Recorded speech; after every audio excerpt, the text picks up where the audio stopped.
This is Professor Barry Brennan. I'm going to talk to you today about what is communication. And this is directed to all my communication students and understanding what communication is. Let's go. I'm going to go straight to the PowerPoint.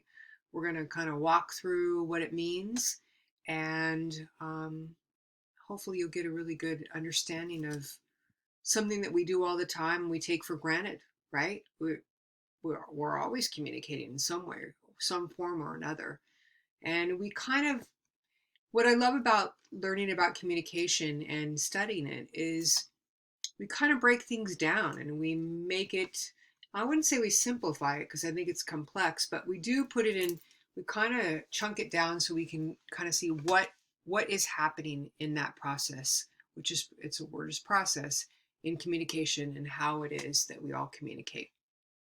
So I'm going to share my screen right now and we're going to look at the PowerPoint. And I'm going to go in the corner. Should take me to the corner. There we go. Okay, bring my PowerPoint up. And here we are. We're going to start that PowerPoint from the start. And you should be able to see this. PowerPoint is also included in on your Canvas shell. So let's take a look at it. So what is it? What are we talking about? Why are we even talking about communication? What is communication anyway? So in the, I want to say the old days, in the old days, let's put my face down here or over here. In the old days, there was this game.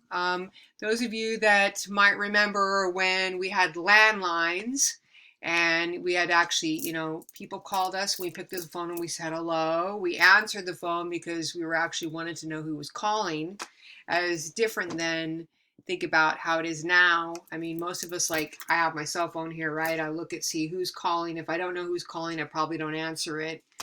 You know, all the ways that technology has moved from, we had the phone, and then we had, before that, they used to have someone plug it in to get to you. And then we had the phone, and then we had an answering machine, and then you could actually have like a video answering machine that was through the phone company. And now we have cell phones. And I don't really know anybody that has a landline anymore. It's an interesting thing to think about.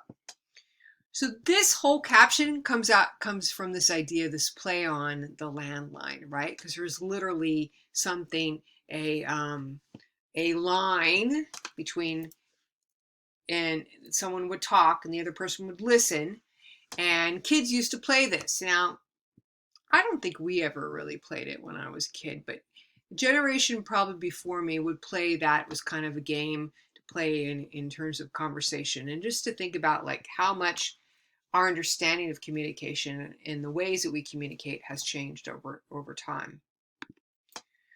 So we used to look at communication as something that was like a straight line.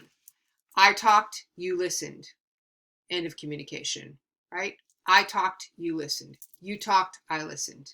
End of communication. A straight line going from one to the other side. Today, we think of communication, also known as what I'm going to call the communication as transmission, or the transmission model of communication. Today, we don't think of communication that way. We think about it in a completely different way. So let's look at all the different ways that we do communication. So we have face-to-face communication. That's you and I being in the same room, looking at each other, being in each other's presence face-to-face. We've got a thing called FaceTime, which is kind of like Skype. We have Zoom now. I mean, before the coronavirus, did we even know what Zoom was? A lot of us never had done that before. Facebook Live, Snapchat, right? Texting is a form of communication. Email is a form of communication. This is what's known as asynchronous, meaning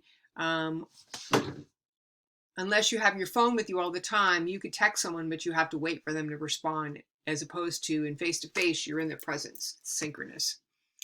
Facebook Messenger, video chat, message boards. I mean, this is not an exhaustive list by any means, but it is a list and gives you an idea of so many ways that we could be finding a way to communicate with each other. But we're going to define it for you. we're going to define this, and I actually use this particular definition from a small group communication book that I really love by Adams and Galanis. This is just from a 2017. They probably have a more updated version, newer edition of that book. But it's the same definition. And what I love about this definition is it will make you appreciate the complexity of the communication process. So, the communication is the transactional process in which people simultaneously create, interpret, and negotiate shared meaning through interaction. And I want you to just think about that. It is the transactional process in which people simultaneously create, interpret, and negotiate shared meaning through interaction. Now we're going to break that down. Communication is transactional. What's a transaction, right? Transaction is like usually an exchange, right? When you think of a transaction, you're making a transaction. You're buying something, you give money for it. It's a transaction. It's a back and forth. It requires you to interact with someone. Okay, right? Transaction doesn't happen by yourself. It is requiring another person to have a transaction with. It can be thought of as a negotiation, a give and take. Okay, so remember, transaction, give and take, negotiation. There's a back and forth motion. It involves more than one person. It's a process. So communication is a transactional process. So we've got transaction, this give and take, and a process means something that never ends, right? In the back of my head, I thought of the never-ending story. But the point is, process, when you think about a process, you think about steps, you think about sequence, but you think about something that's ongoing, right? So we've got this transaction happening between two people, and it's ongoing. We haven't even gotten into like the good details of communication. We've just talked about this. It's transactional, right? And it's ongoing. Interesting, right? Okay. So it's this transactional process in which people simultaneously. So now we've invested, the people are involved, and simultaneous means they're doing it at the same time. So you have this transaction going in this process, and people are doing it at the same time. Think about this, right? Simultaneously, at the same time. Not taking turns, not that transmission model, not the I talk, you listen, you talk, I listen, but I'm talking, you listening, I'm talking, you're listening, you're talking, I'm listening, right? All of that is happening at the same time. At the same time. Okay. Then we've got this transactional process in which people simultaneously interpret. The word interpret means to make sense of, right? Create. So they're going to interpret, create. Create means you're making something from nothing. Negotiate. There's that negotiate word, which is kind of like transaction. You have to negotiate means you're trying to, you have a goal in mind. Okay, we haven't talked about what the goal is yet, but you're kind of trying to come to some agreement. Usually it's insinuated through negotiate that your goal is to come to some agreement or come to some understanding.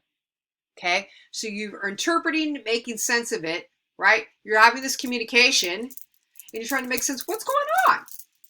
And then you're creating meaning. You're making something from nothing. You're creating something from nothing. So before anything was said, or even maybe even seen each other, because nonverbal communication is communication too, you're creating something.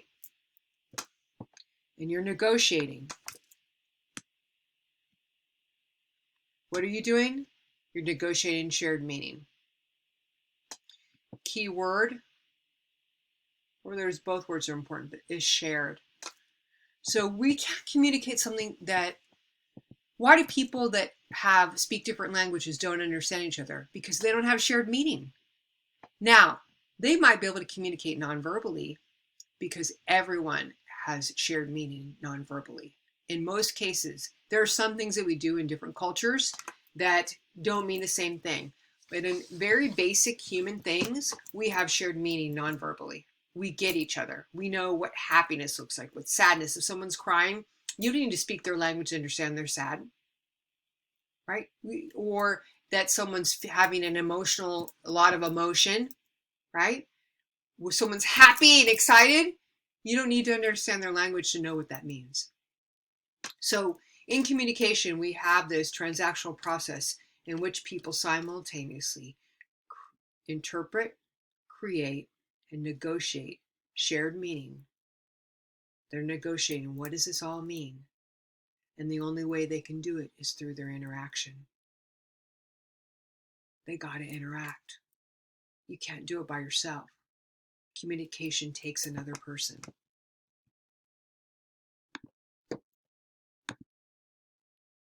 So what you're gonna hear me say in this class, in my classes, is communication is the driver of all relationships.